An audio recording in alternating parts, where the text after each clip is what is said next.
thank everyone for coming to Franklin.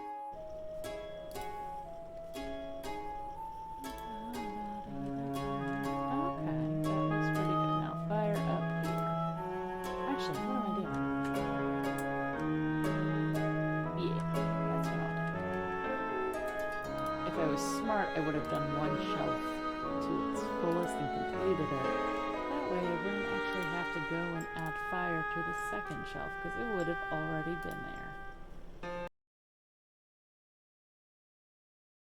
Happy Sunday, everyone. My name is Xanaris, or Daniel if you know me in private circle. I am here today to share with you the wicked thing on our little talking segment of Something Wicked. But first, let's go and say hi to everyone that's here with me today, that they'll be part of the crew. Just to give you a little bit of a mindset. When I do these, I sit down, I do a lot of research, get a whole bunch of scientific articles and things like that, go through a whole bunch of interview things. And the guys don't know anything about it. They know basics of more or less what we're talking about. But any of the reactions that you see are very real and they're very present.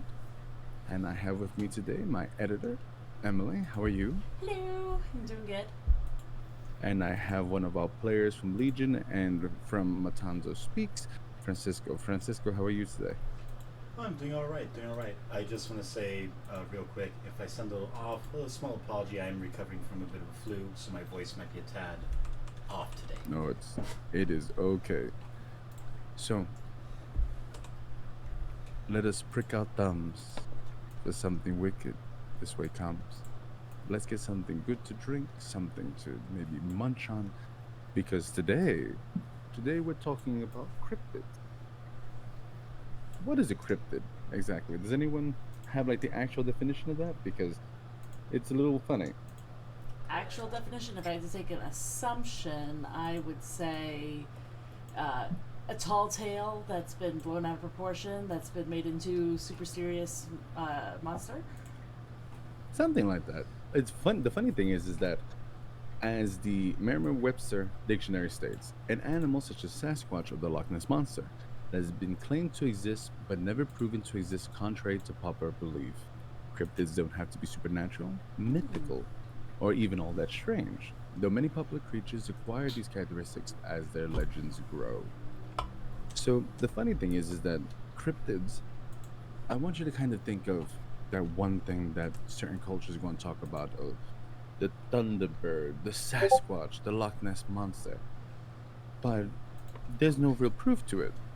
Tons of legends, witness accounts, things like that. But never anything 100%.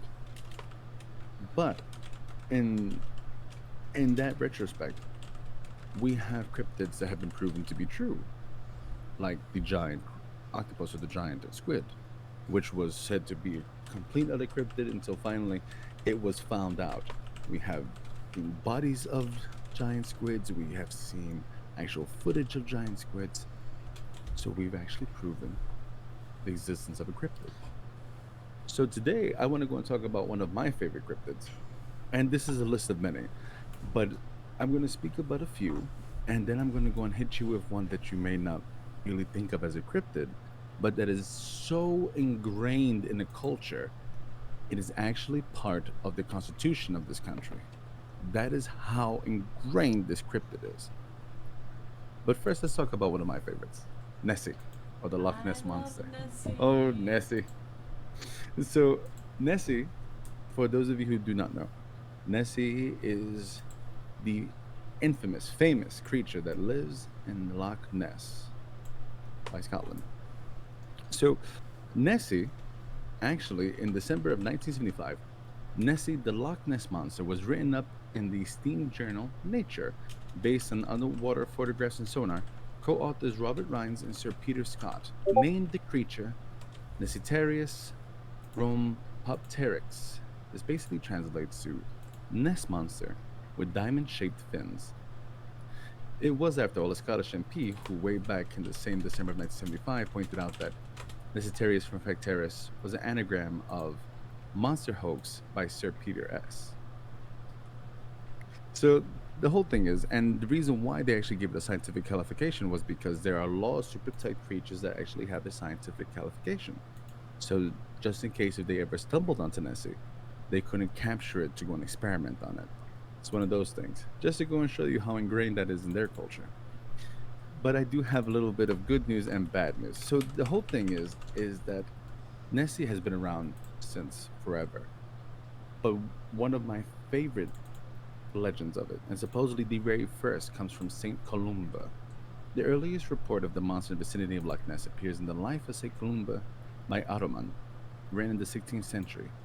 According to Ottoman, writing about a century after the events described, Irish monk Saint Columba was staying in the land of the Picts when his companions when he encountered local residents burying a man by River Ness. They explained that the man was swimming in the river when he was attacked by a water beast that mauled him and dragged him on the water. They had tried to rescue him in a boat, but he was killed. Columbus sent a follower, Linguine Mokumin, to swim across the river. The beast approached him, but Columba made the sign of the cross and said, "Go no further, do not touch the man, go back at once." The creature stopped as if it had been pulled back with ropes and fled, and Columba's men and the Picts gave thanks for what they perceived as a miracle. Which is kind of funny. The scouts seem to have quite a bit of that. There's lots of saints that drive out serpents from their lands and things like that. But waters for the Scottish and for the Irish always have something. Fairies, mer people, unicorns, things like that.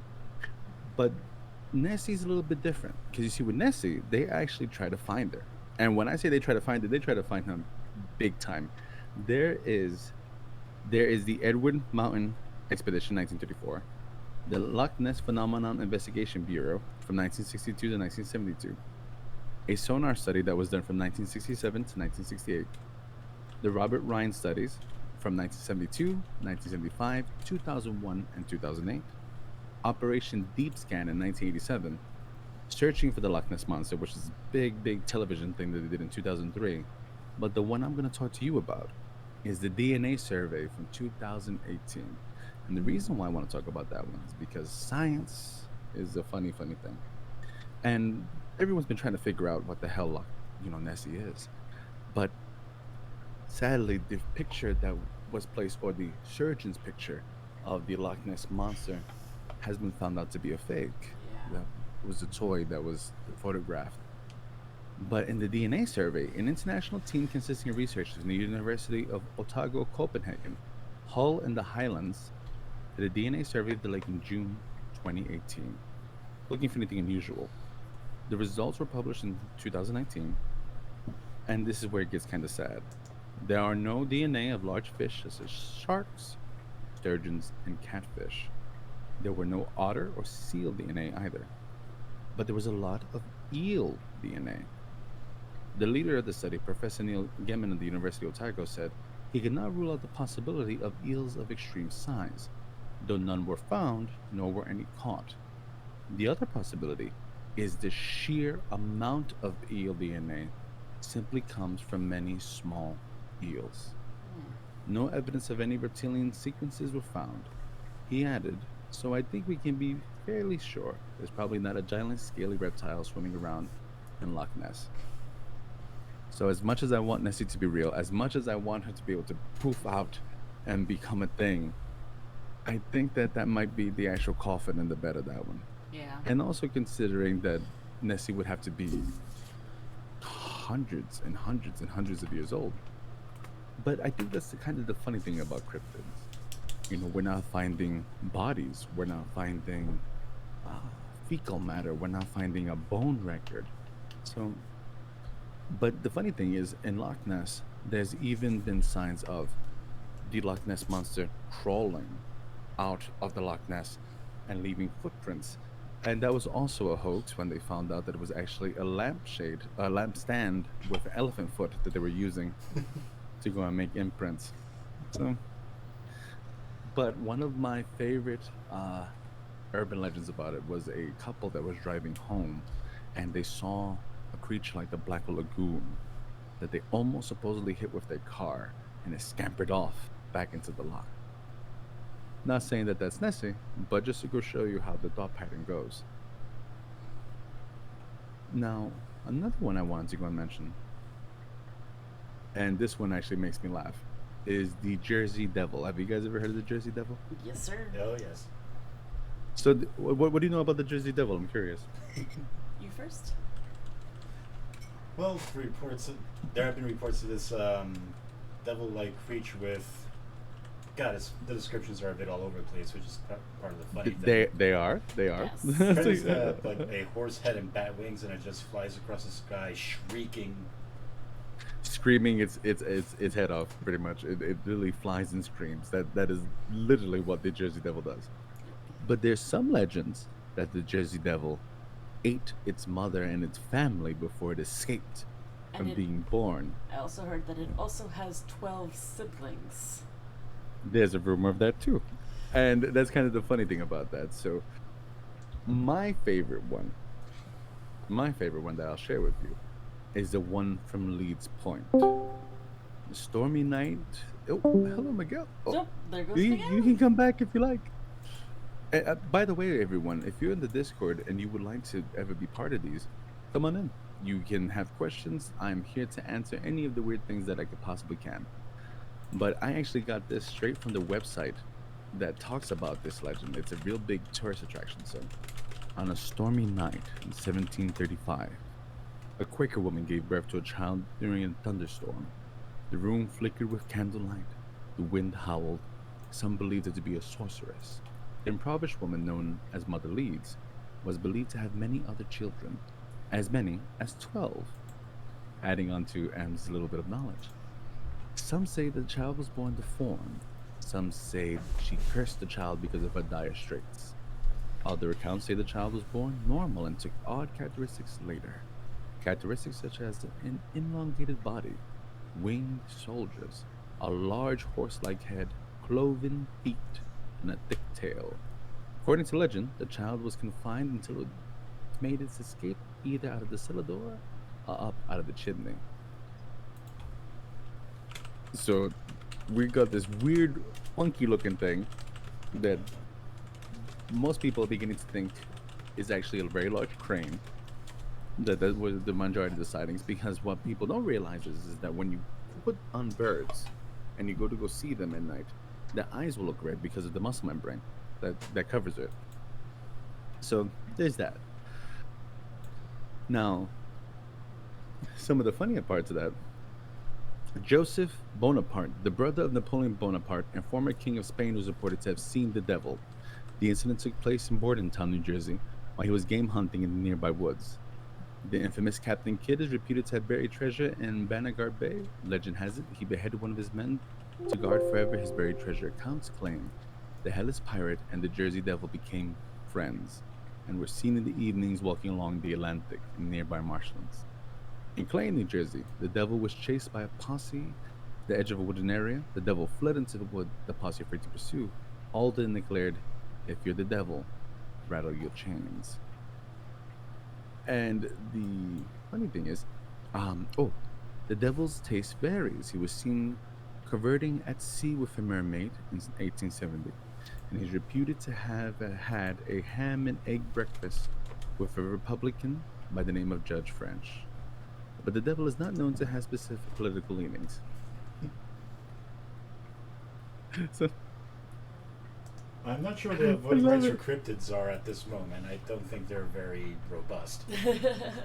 it's so odd. After the 1909 appearances, the scientific community was asking for possible explanations, right? Mhm. So people in Philadelphia were just like, what is this damn thing? So, is it something that was like caught up, or like where is it? So the Academy of Natural Sciences Philadelphia cannot locate any record of a living or dead species resembling the Jersey Devil. The search was on for Superintendent Robert D. Garson of the Philadelphia Zoo and offered a $10,000 reward of the devils captured. The reward remains uncollected, but is still open. Animal trainers at the Arch Street Museum in Philadelphia had their own idea. For publicity purposes, they created a devil from a kangaroo painted with green stripes, adding on a set of false wings. But the biggest one was the creature Sandy Hill crane. crane stands 4 feet high and is about 15 pounds. It has up to an 80-inch wingspan and can be ferocious when cornered. And if you ever take a picture of it, they have these very long faces and they have the very long legs. So I hate to say it, and as much as I want it to be real, it's probably not. It's probably just a big old silly crane bird. So I get there very is that. sad when I learn that cryptids aren't real. Like, it breaks my heart. Oh, Love I that. know, I know, I know. But you see, I still have hope. I have hope because the giant squid is real. Giant squid is real. That's a real thing. Yep. And if you are on a boat and if you are a pirate or anything like that and you saw something like that, you would automatically you're in a what, a 20, let's go and say even if you were just in a larger boat and you saw something swim past you like that, it would terrify you. It would terrify me now. And it's just like, yeah, man.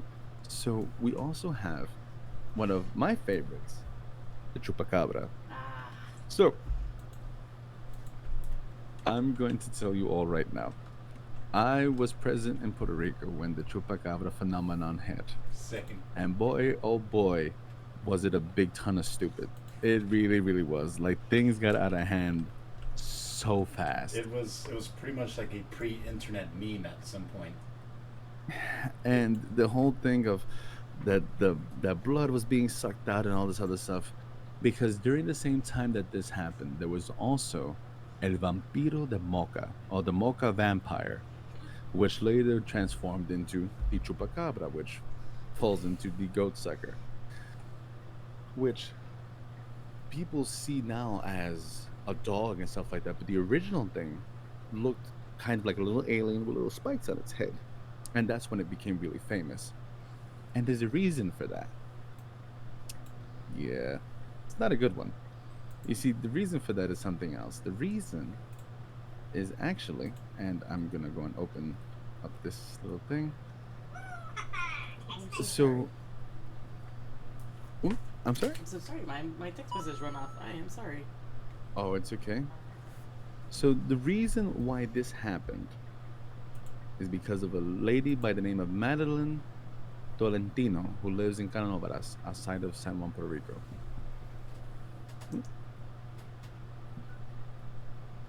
Give me 1 second.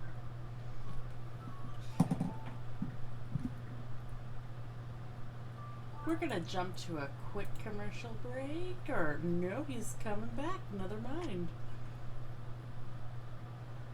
So sorry about that. Let us get back into the illusion of things. So, Madeline, this whole thing happened in August of 1995. And Madeline said that she saw it was about 3 to 5 feet high. It had spikes down their back, had either black or red eyes, sort of alien-like. She saw it for a few minutes, it skidded off into the woods, and from that point, the chupacabra was born. The creature was described had 3 fingers, grayish skin, skipped like a kangaroo but had no tail. The local newspaper calling it the chupacabra. So, the bad thing about that is, that was also the same year that the movie Species came out. So, the species alien is pretty much her vision of the chupacabra. It seems that she had seen the movie and it frightened her so much that she saw something similar to it.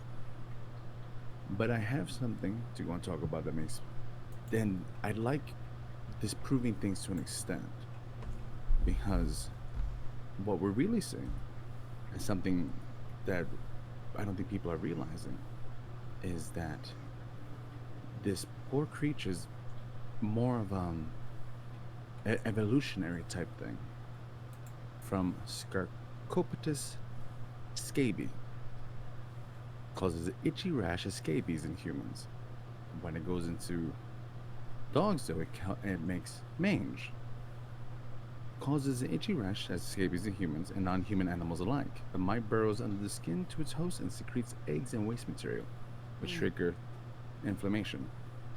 In humans, it's usually minor, but they can be life-threatening to dogs, coyotes, things like that, because they haven't evolved effective reactions to the infection. That's the reason why when you see a dog that has scabies, they lose all their hair, they become very, very thin, and they're completely covered in what seems to be grayish, scabby skin, which is the reason why all of a sudden we saw tons of chupacabras everywhere besides from Puerto Rico and Texas and things like that. Because sadly, it was scabies. And the good thing about that is that there's a little bit of a study here. The University of Michigan speculates that they might pass from humans to domestic dogs and then onto coyotes, foxes, and wolves in the wild. Their research suggests that the reason for the dramatically different responses in humans and other primates that they have lived with scarpatus mites for much of their evolutionary history, while other animals haven't. Primates are the original host. Evolutionary history with the mites helped to keep scabies in check so it doesn't get out of hand. So, in other words, when we have them go onto something that's non human, they have no idea what they're doing. It literally hits and it destroys the host body. Kind of like the same parasite that is inside of a lot of felines, Toxoplasma gondii. Toxoplasma gondii is a feline parasite that, when it infects a human, can actually cause fits of schizophrenia, depression. It's the reason why they go and they say that cat scratches can go and cause depression. It's coming from Toxoplasma gondii. It's a parasitical attack that happens to the brain and the brainstem because the parasite has no idea that it's in a human. So it completely loses its mind and just produces and produces and produces. Because remember, it's your big old cat, at least for the parasite. So it's odd for us to kind of look at these types of things because I hate to say it, the majority of cryptids and things like that, I haven't really seen the good hard case just yet. And on that note, we're gonna go and switch over to the Mothman. The Mothman. So there are a lot of stories about West Virginia's Mothman. What do you guys know about the Mothman? Any? And not the Mothman prophecies. We're not here to go and talk about the book. I don't know a lot about the Mothman. Not much. Mostly No? what I've seen is the imagery of the of this kind of bat-like figure. Kind of looks like an old-timey Prohibition era Batman costume, like wings out like this is mostly what Wings I've out. seen. Or the statue that they made after the movie came out in West Virginia with the thickest pair of booby cheeks I've ever seen on a cryptid in my life. It's absolutely crazy.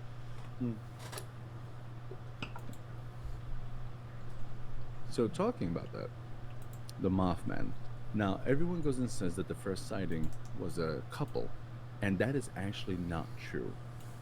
Newspaper recordings will actually go and tell you that the first sighting of the Mothman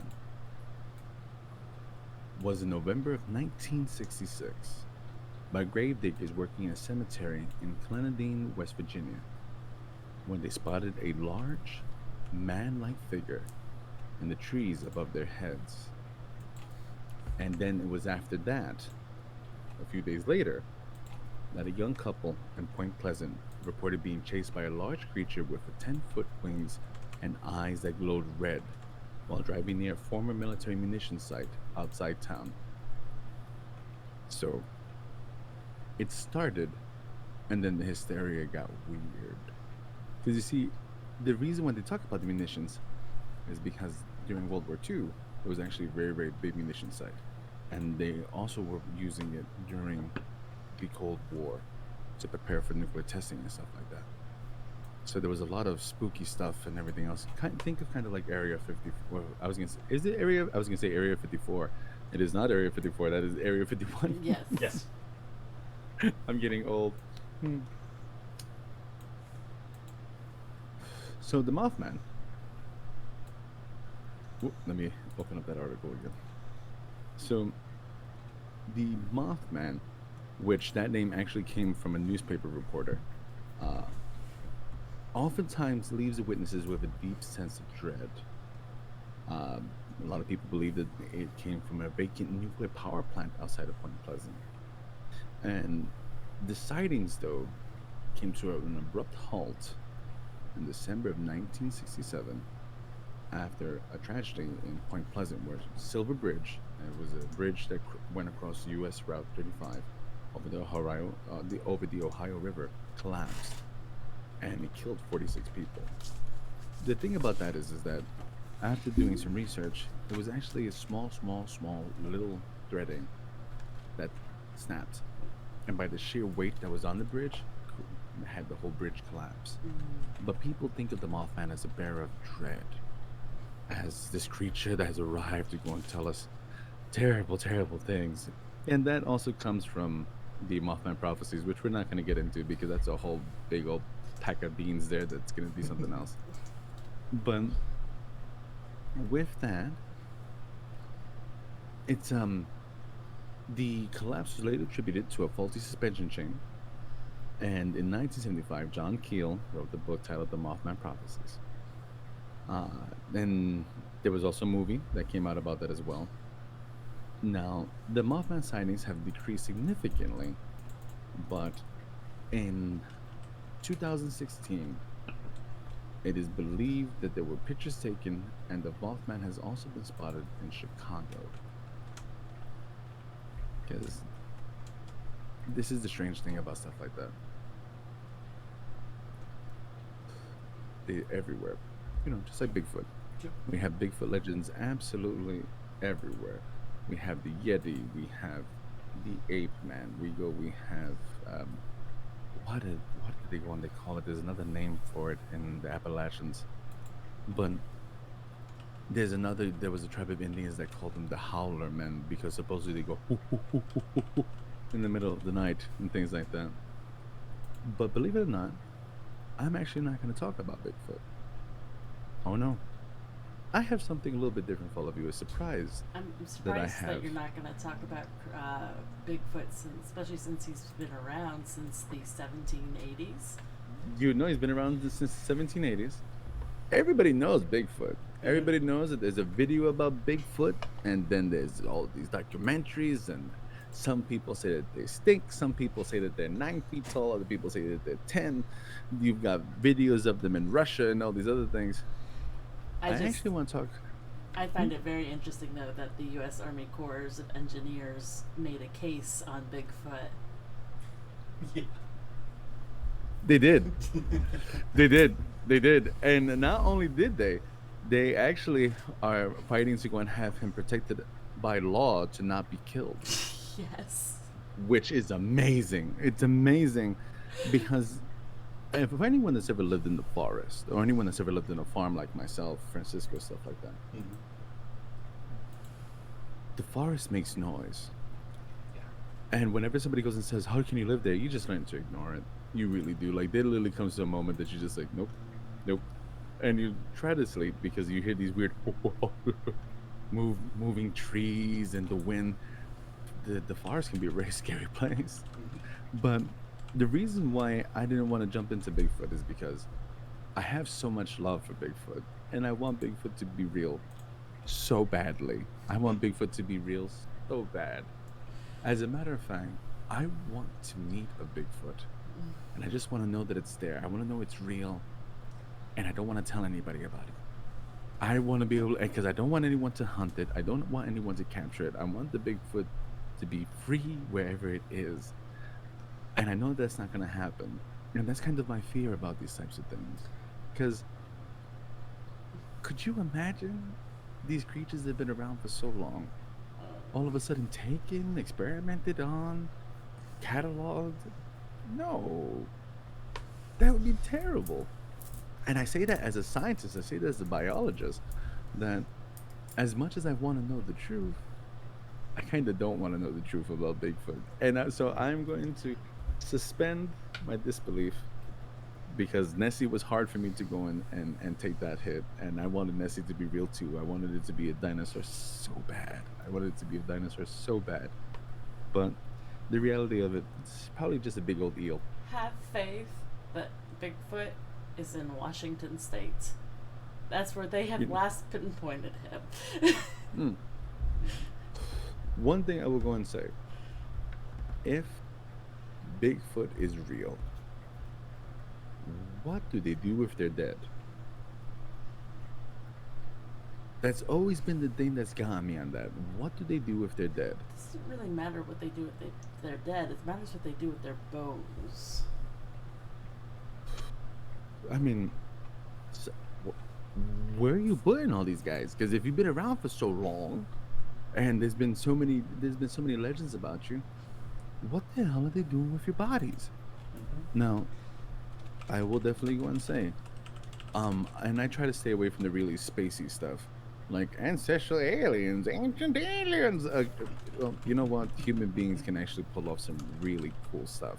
The pyramids were not made by aliens. Everybody, I have some sad news for anyone that's listening that does believe that. And I know we may lose a follower or two for that statement, but the fact is that no, the Egyptians were really really clever folks, and they had a massive group of engineers and slaves to go and get that done. So, hmm, but this one a little bit different. Zombies. Mm. You see, for all of you that hear the word zombie, for most of us, we think about the flesh-eating, undead minions that rise up from the grave and they slowly take over the world in an apocalypse. But for different people, the zombie is a soulless husk of a creature, a soul taken by a high priest of voodoo called the Bokor that will take the soul either as punishment or as being paid to do so, which is actually something that happens so often. Article 426 of the Haitian Penal Code states, and again, this was the thing that actually really had me laughing. Give me one sec, because I will bring it up. Article 246, forgive me, 246. It's qualified as poisoning. Any attack on the life of a person by the effect of substances which can cause death more or less promptly. However, these substances have been employed or administered, and whatever the consequences therefore of, constitutes as murder. Zombie attacks, or forcefully zombifying someone in Haiti, is such a terrifying concept. The Haitians have placed it in their penal code to be classified as an attempt to murder. Now, one thing that I find fascinating, and I can find the article on this and I can post it in the Discord later, but it is so much inbred as part of what they believe that there will be doctors that will administer this medicine that makes them believe that they are dead, that they do not look like they are breathing, that their pulse is so low that you can't feel it. And then they awaken, bury themselves out from the dirt, and truly believe themselves to be a zombie. And then they're enforced in slavery because it's what they believe. And that's one of the terrifying aspects of it, because the Bokor is not causing true death. Causes a death-like state where the person is buried. You have 8 hours to get them before they actually officiate. You dig them out, and you now have this person. The Bocordo will steal their souls, so they say, and they're going to keep the souls to keep them locked up and tormented. Because you see, the zombie doesn't live forever, not until the body dies completely again. And that really is the terrifying thing of it. But I have some other fun things about this. You see, for those of you who don't know, my mother was a practitioner of Santeria, and we knew some people that practice voodoo and voodoo. There is a difference between voodoo and voodoo. There's a difference between something called Palamayombe, Santeria. There's people that are spiritualists that do not work with the saints. It's a big old thing. But I'm going to share with you, and even though you are not initiated, which is the reason why I won't go into deep details, because neither am I, the ingredients of the supposed Haitian zombie potion. A lot of people get a little confused. They believe it to be toad of the sea or pufferfish,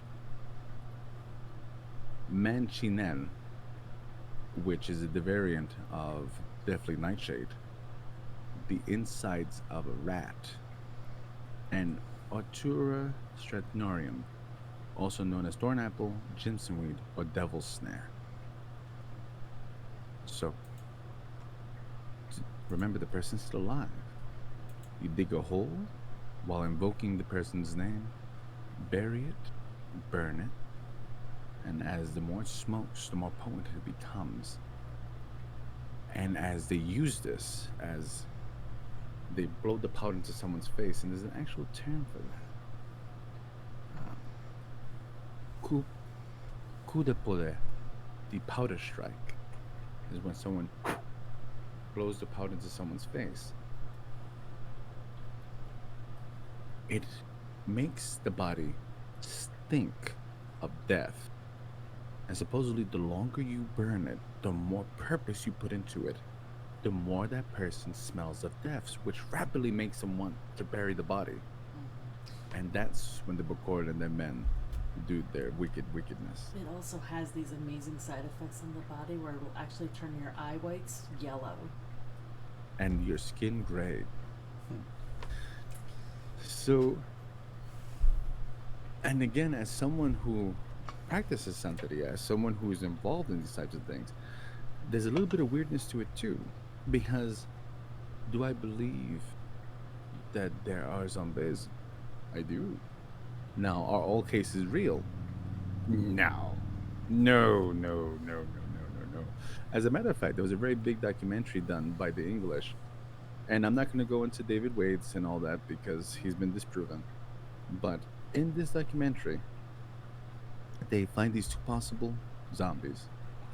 And they supposedly were both buried alive. So the doctors give them a brain scan to see if there's any asphyxia, to see if there's any brain damage. Brain scans come out okay. But the funny thing is that as they're taking the female to where she was supposedly buried and taken out, they stop at a market. And as they stop at a market, she's supposedly the sister of a man that she had died and come back. When they get to the market, though, her cousins are there. And the cousins are just like, we know who she is. Her name is Fofon. Her name is Fofon. And they're all stopping like, wait a second. And things almost get violent. And they figure out that Fofon is actually a mentally handicapped woman that escaped from the market and went to the other side of Haiti. And then we have another gentleman by the name of Wilfred, who supposedly was poisoned by his uncle, who's in a secret society of voodoo. And after doing blood testing, they found out that Wilfred, in no possible way, could actually be a blood relative to any of those family members. So no one knows who the hell Wilfred even is. So it's one of those strange things. And so just to go into a little bit of detail, the zombification things can be a little bit different. Some processes use blood and hair from the victims in addition to using voodoo dolls. Others involve a carefully prepared mixture, a coup de poder, or the powder strike. As they say, oh, and forgive me, I always forget, the powder must also be made with human bones, made of mystical herbs, human remains, and animal parts. Administering the mixture can also vary from injection, or even a blow dart. And here we are.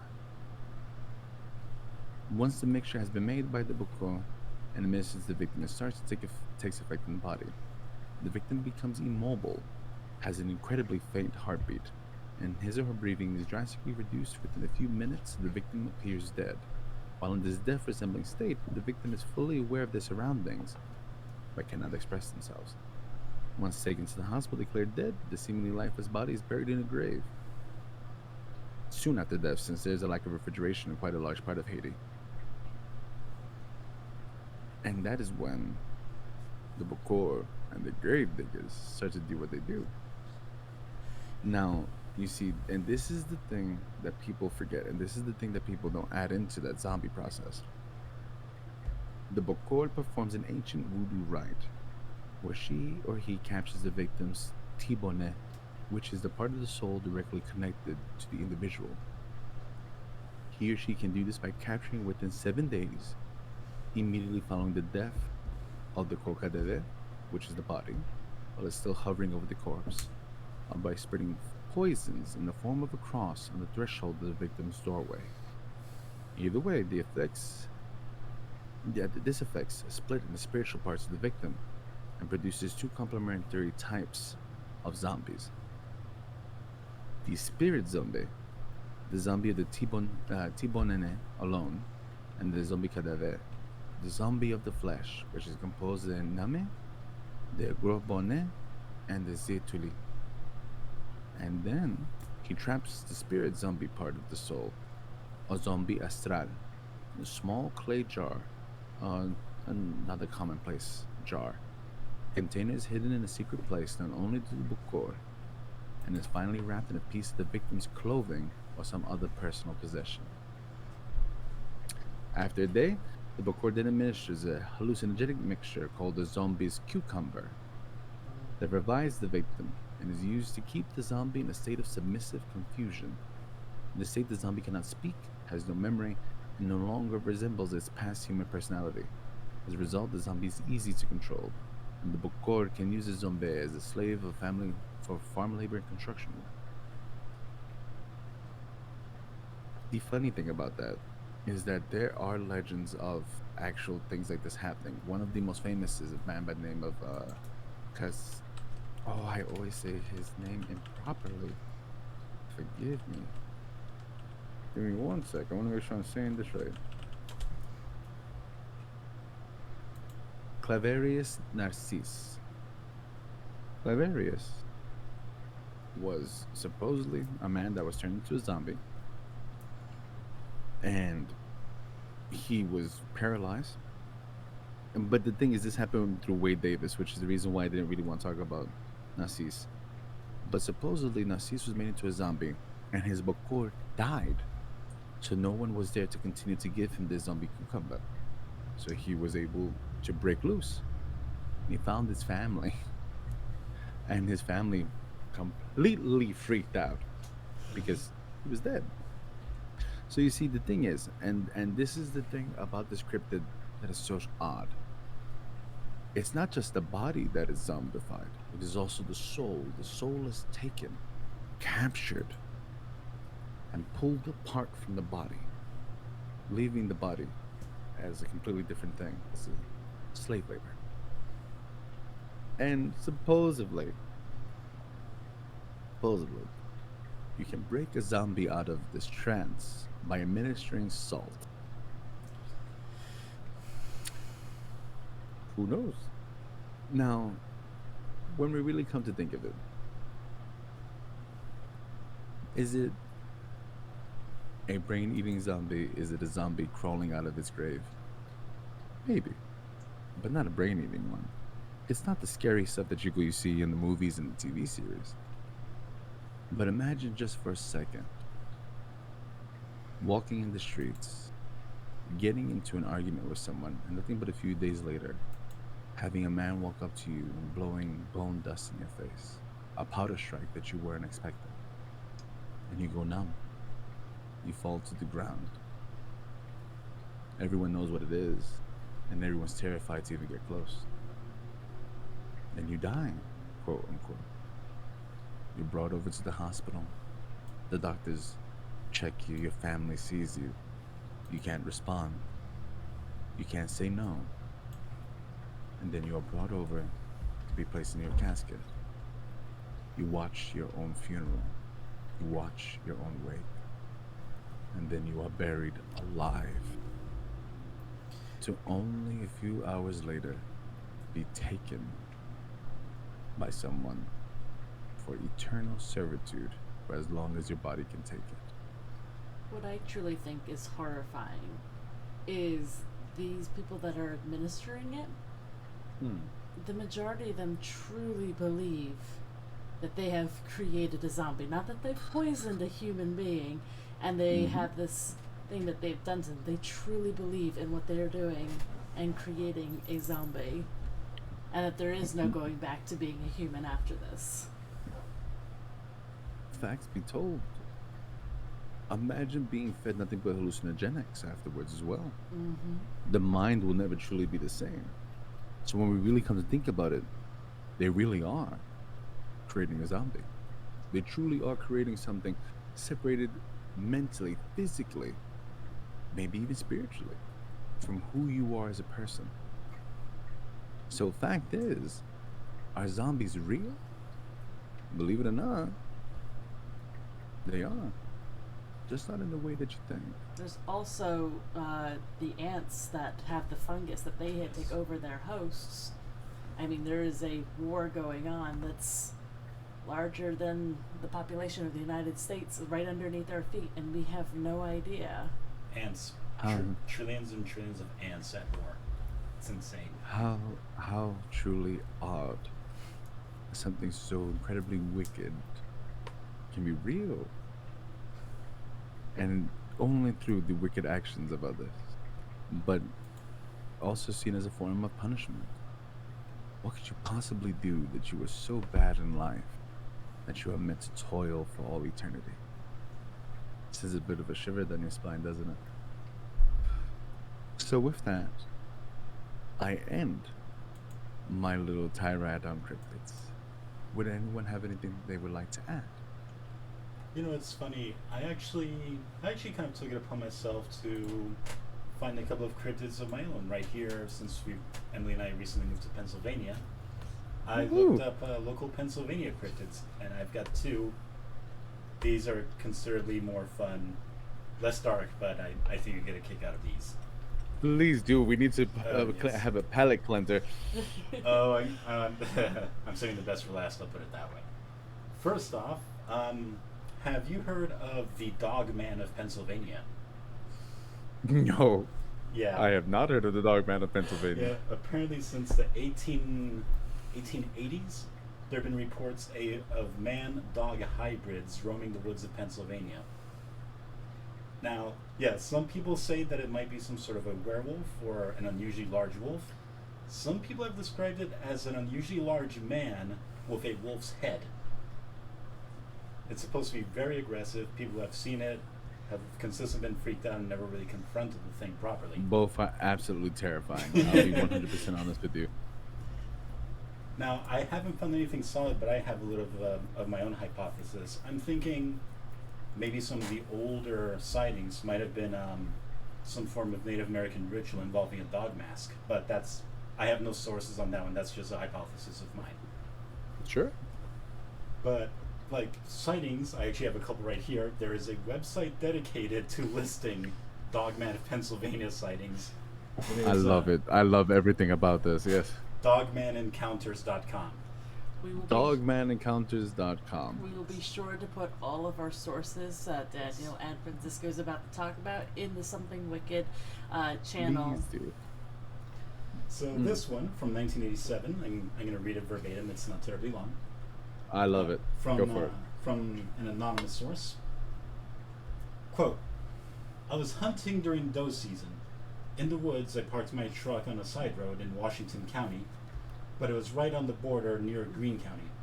Anyway, I was in a tree stand looking for deer and heard a lot of rustling leaves near me. I then saw this wolf-like thing running up on its hind legs. It stopped for a moment, sniffed the air, and then ran off. I sat in that tree for hours till the sun was high in the sky. Then I cautiously returned to my truck. I gave up hunting after this experience. I would too, to be honest with you. That sounds terrifying. Oh my gosh. The most recent sighting of the dog man, I'm going to paraphrase because this is a longer one. These two women driving through Pennsylvania at night in 2007 and in 2010 claimed that they saw a large wolf-like humanoid creature that's apparently charged, and when the vehicle got close, froze and ran off back into the woods after growling at them. Dang, these two women got the same encounter twice. Similar incidences about 3 years apart from each other. And Maybe they knew each other. no record of them knowing each other, and apparently both of these were just after midnight. Dogman's Nocturnal, I see. Oh yes.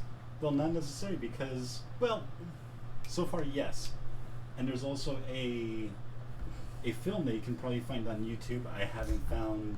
I didn't have the time to dig up an original, but something known as the Gable film. Gable film. Yes, where these two documentarians claimed that they found a tape from 1975 of a dogman charging at a film crew, and then it just running off. Now here's the thing. Here's the thing about the Gable film. Hold on. The Gable film is a hoax. Ah. The people who made the film came forward saying that they made it on purpose, basically just to kind of see if they could and see how far it would go. But there are still rumors of the Dogman of Pennsylvania. Oh, it went viral on the internet in 2007. Yep, it even ended up on the History Channel special. Oh, that's so unfortunate. Oh, I wanted that to be real for a second. Ah, that sucks. So yes, the Dogman of Pennsylvania. The Dogman of Pennsylvania. You said you had two. That's only Oh one. yeah, here comes your one. This I saved the best for last. Ah. Have you heard of the Squonk? Oh my God, the Squonk! I'm sorry. What is this thing called? The Squont? The Squonk. Squonk. Oh, okay. What is the Squont? The best way I could kind of sort of try to describe it is imagine if the weird love baby of a bulldog and a mole rat.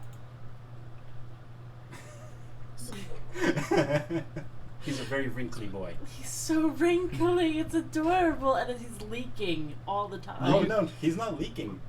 Apparently, it's harmless, and people have been able to track it down because it is constantly sobbing. So people just follow its tear trail. Okay, wait. Spell this for me one more time. Okay.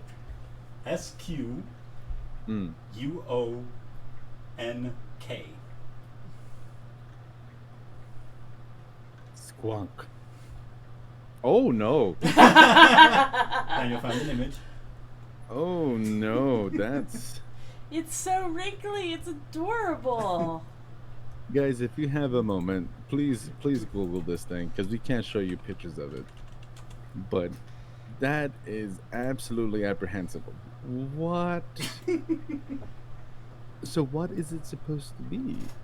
Well, apparently it's some sort of a strange creature that lives in a hemlock forest here in Pennsylvania. And according to this one book, Fearsome Creatures of the Lumberwoods, published in 1910 by William T. Cox. I have a quote from the book that I'm about to read aloud. I guess getting close to make my sound quality is okay. The range of the Squonk is very limited. Few people outside of Pennsylvania have even heard of the quaint beast, which is said to be fairly common in the hemlock forests of that state. The Squonk is of a very retiring disposition, generally traveling about at twilight and dusk.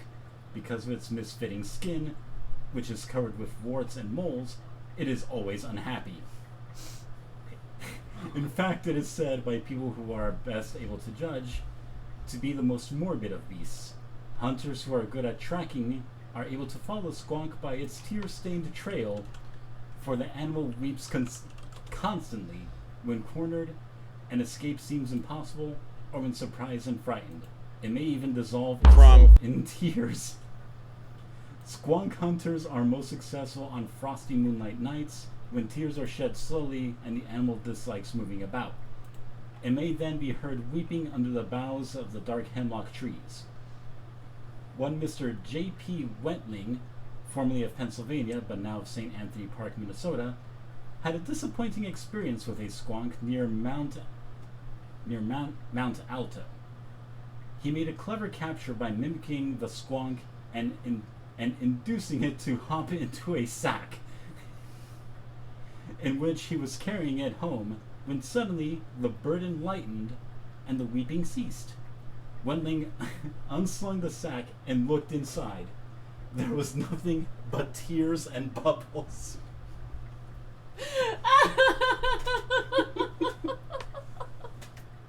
So the squonk, let me see if I got this right. The squonk can literally cry itself into non-existence. Yeah. Ah. It can literally cry itself into a puddle, it seems. I also just finished reading that its primary method of reproduction is, forgive me, a binary fission, like a cell. I don't even know what to say to that. Well, here's the thing about the squonk. If when it dies, because I'm assuming it dies, it dissolves into tears, there would be no bones, huh? Huh? But it's so sad. I don't want to chase after something that's gonna cry itself into oblivion. That just makes me sad. No. So, thank you so much for sharing those with us today, though. I Sure. appreciate the little bit of knowledge about the squonk. So, a little bit of a little bit of a tidbits for all of you. We are still working on something wicked, the royal family, which I'm beginning to think may actually be longer than an hour long. It is a lot, so it's one of those things. It is a lot. There's a lot to go on by that. Um, we are also working on some other new ideas and to go and bring some fun stuff to all of you in this little something wicked. And as some of you did get a chance to see, I'm taking 30 minutes before we begin to go and do something a little bit relaxing. Just maybe go and play something silly. Like today we played Power Wash Simulator and just talked about nothing and everything all at the same time. Uh, I I want to do this to kind of relax you, to kind of let your mind go into a quiet place before we start. Before And you horrify people. we horrify people, which which is one of those things because this way I can actually sneak up on you and really get you. So, but I was thinking, and you guys tell us, would you prefer that to happen before, or would you like it kind of like a palate cleanser for after? And that's something that we can do too. We will have a So, survey in the Discord where you can vote either if you want this a little relaxer before or after. So be sure to join our Discord server if you haven't already, and it will be in the Something Wicked channel. and you guys feel free to go and take your time. Feel free to go and drop us topics. I'm always looking forward to whatever you guys go and think of. And also, if you're ever interested, if there's ever a moment that you would like to be part of this, come on in. And even if you just want to listen, even if you just kind of want to chime in and maybe go and laugh at something silly that we always say, or gasp at something horrible that comes out, feel free to go and do that as well. I want this to be an open forum for all of you to feel free to go and join in and to be part of our community here. And frankly, I don't give a fuck because we want to be able to reach out and give you guys that consistent, good broadcasting type material. So if you're ever feeling a little froggy and you want to come on and jump in, please feel free to do so. So now that all these wicked things have been spoken about, let us all again one more time prick our thumbs for something wicked this way comes. Thank you so much for joining us, and thank you so much for giving us some time here on this Sunday. Have an excellent day, and we'll see you all very soon. Have a good one. Bye. Really, they talked it. My field of flux. It is barren. It is barren. Exactly. And Like- I'll tell you something, I hit the age of 30.